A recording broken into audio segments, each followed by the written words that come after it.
Hi, I'm Dr. Ken Berry, a family physician, and today I want to come clean and admit to you some things that I've never admitted on camera before.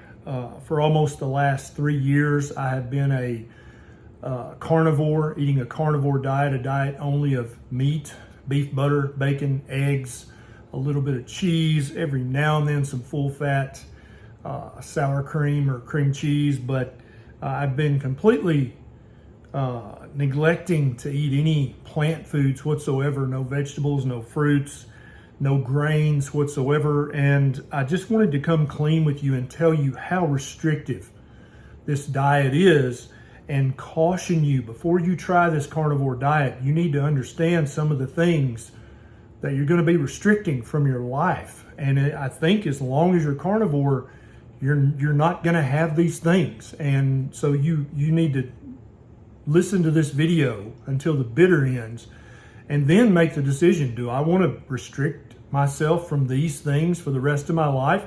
So the first thing that is restricted is my rosacea. I used to suffer from mild to moderate rosacea. I got to put hydrocortisone cream on my face a couple of times a week. It was a really cool little thing I got to do, you know, and then sometimes the rosacea would really flare up.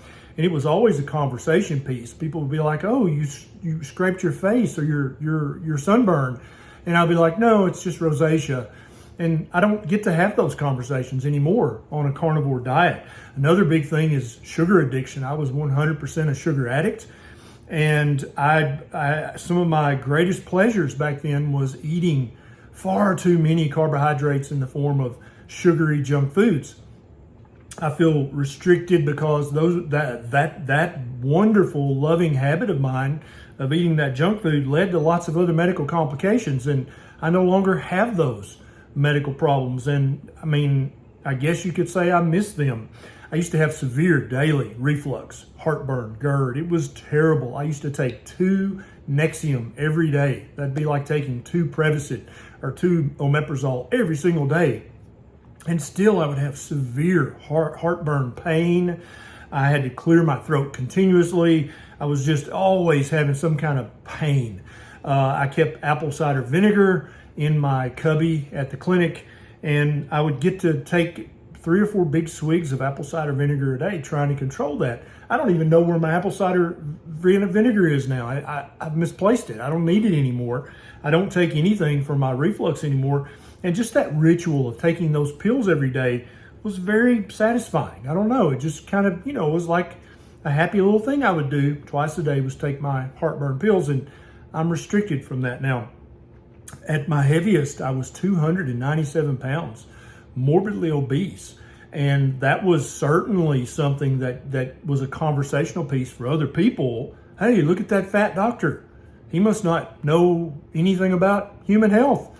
And so I didn't really get to have a lot of conversations about it, but it was definitely a conversation starter for my enemies and, for other people who like to make fun of the fat doctor who couldn't fix his own health. And I'm restricted from that now. I don't get the privilege of people talking about me behind my back anymore, at least not about that. Another thing is I have lost my pre-diabetes that I used to have. My hemoglobin A1C was 6.2 at its worst. And now I'm stuck with a normal A1C. It's very unimaginative. It's boring. It's like 5.3 or something.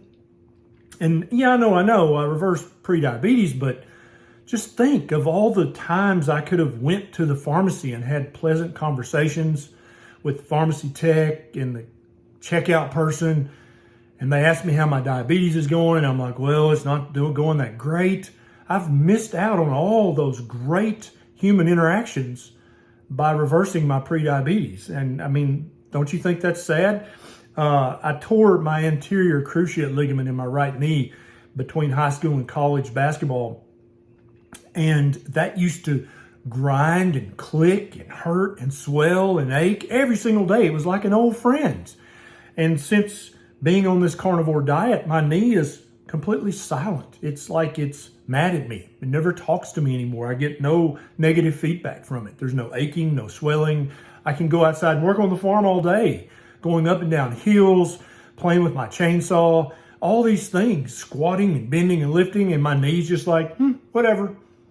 But before carnivore, before keto, my knee talked to me every day. So it's almost like I've lost an old friend or an old friend of me. But that's restrictive, right? Another thing is I used to have 3 ginormous poops every day. I'm talking about pot fillers, okay? Double flushers.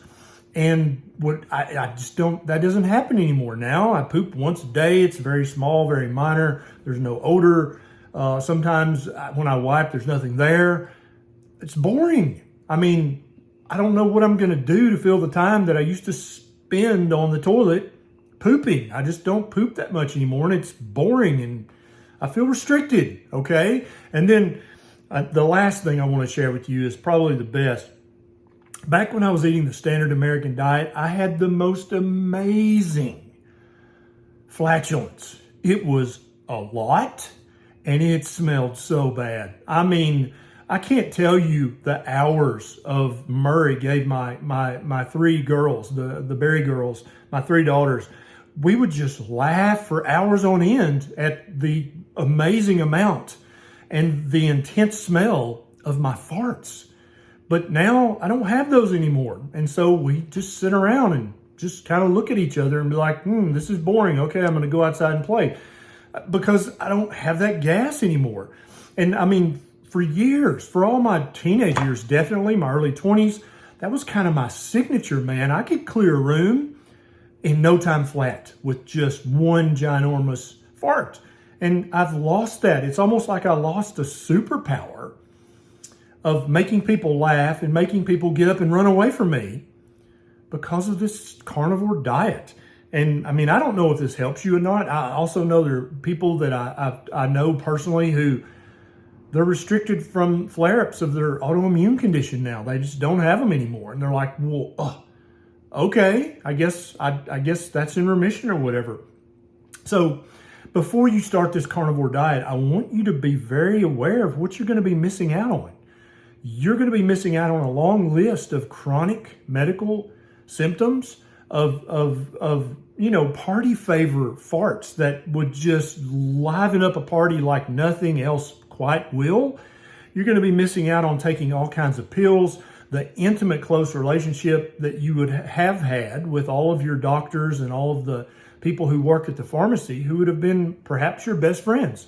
You're going to be restricted from that. So I just wanted you to be aware. If you've been thinking about this carnivore diet, think twice, think 3 times, because you too might miss out on all of these things that, I don't know, some people evidently think that they make life more full, more worth living, more enjoyable. Honestly, I don't really miss them that much, but I just thought it would help you understand how restrictive a carnivore diet really is. This is Dr. Berry. I'll see you next time.